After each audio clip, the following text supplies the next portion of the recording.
Well, Stralis has got this really exciting project, right? They want to transition the aviation industry from doing jet fuel into a new energy form. So it's decarbonised, sustainable. So they're looking to do a flight from Brisbane to Gladstone as their first flight, a hydrogen fuel cell aircraft. We're really happy to be working with Stralis to be doing this project with them and helping them out. Been in contact with Bob Kreiner and his team over a number of years. We've seen how they've developed, and we've been talking with them for a while on their ambitions and how can CQ support them. And so this project came up, which was they needed some additional specialty to add value to what they're doing. And the CSIRO had the RUIC Program, the Regional Universities and Industry Collaboration Program, that had the funding. Here at Stralis, we have big plans. We're planning to fly the first hydrogen-powered aircraft in the Southern Hemisphere. We've already achieved first propeller spin, and we're now bringing hydrogen into the mix. Our team has been pushing hard towards this milestone, and it wouldn't have been possible without our Hydrogen Flight Alliance members.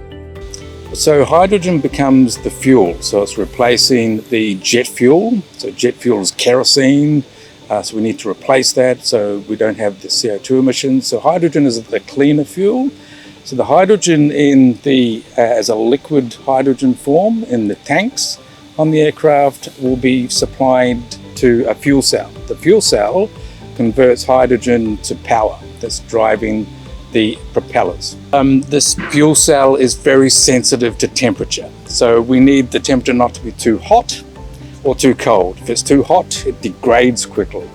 So we need to then replace the fuel cell too frequently. So we need the fuel cell to last as long as possible.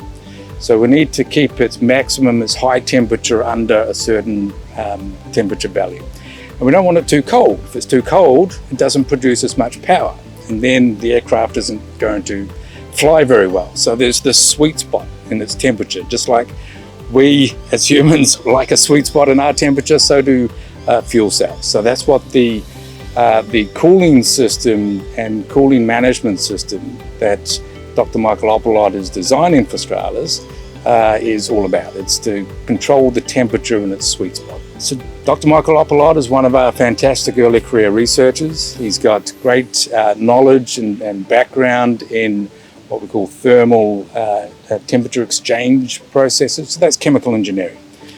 So he's got the perfect skills for this project to add that extra value into what Stralis is doing. As the aviation industry transitions to a new type of fuel, getting away from jet fuel, the very short flights will go battery is the most likely type of aviation. The very long flights over to America and Europe is likely to go sustainable aviation fuel. So that'll be a biofuel or a waste to a biofuel type liquid fuel. But there's this mid-range which is perfect for hydrogen.